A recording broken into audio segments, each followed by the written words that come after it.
From Washington, this is VOA News.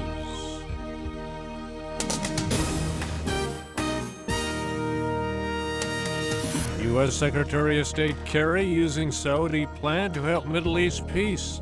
South Sudan peace talks open with problems. I'm Ray Kouguell reporting from Washington. U.S. Secretary of State John Kerry says he's using Saudi Arabia's Arab Peace Initiative as part of his framework for a deal between Israelis and Palestinians. Secretary Kerry made a brief visit to Riyadh Sunday for talks with Saudi King Abdullah. The king's 2002 Arab Peace Initiative includes normalized relations between Arab states and Israel and a complete Israeli withdrawal from all territories seized since 1967. Secretary Kerry did not specify how he's incorporating it into his peace efforts. Earlier, Mr. Kerry said Israelis and Palestinians are making some progress in peace talks.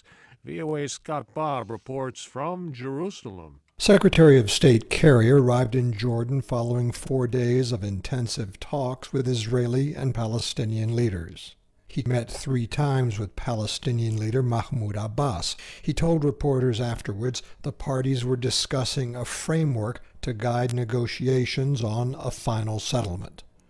Palestinian chief negotiator Saeb Erekat said this should include all the core issues. No one benefits more from the success of Secretary Kerry's efforts than Palestinians, and no one stands to lose more of failure than Palestinians. Kerry also met 3 times with Israel's Prime Minister Benjamin Netanyahu, who said at Sunday's cabinet meeting serious concerns remain. Scott Bobb, VOA News, Jerusalem. More blood flowing in Iraq. At least 19 people were killed Sunday in Baghdad in a new wave of bombings. The deadliest attack occurred in northern Baghdad's mainly Shiite Shab district, where 2 car bombs exploded, killing at least 9 people and wounding 25. There was no claim of responsibility. Elsewhere, Iraqi officials say government forces launched an airstrike on Ramadi, killing 25 militants. South Sudan's warring factions have opened peace talks in Ethiopia as violence continues in at least 2 regions of South Sudan. The 2 sides were set to hold face-to-face meetings in Addis Ababa Sunday following days of delays. But disagreements over protocol issues prevented any substantive talks from taking place. Representatives for President Salva Kiir and ex-Vice President Riek Machar were expected to discuss details of a ceasefire and rebel demands for the release of political prisoners. Fighting, however, continued across the country Sunday as government troops continued attempts to reclaim the rebel-held city of Bor, capital of Jonglei State. Indian rescue workers continue to look for survivors of the collapse of a multi-story building under construction in the southwestern state of Goa. Officials say at least 15 people were killed when the building gave way Saturday in Kanakona, about 70 kilometers from the state capital, Panaji. Authorities say another dozen or so may be trapped under the rubble.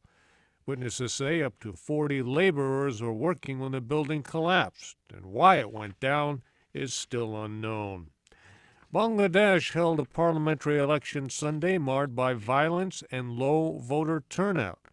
At least 18 people were killed, and opposition protesters firebombed polling stations, destroying ballots.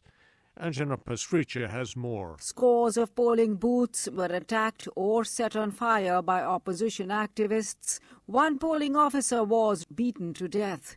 Several other people were killed in clashes, and voting was suspended in some areas. The main opposition Bangladesh Nationalist Party boycotted the election and urged voters to shun the polls.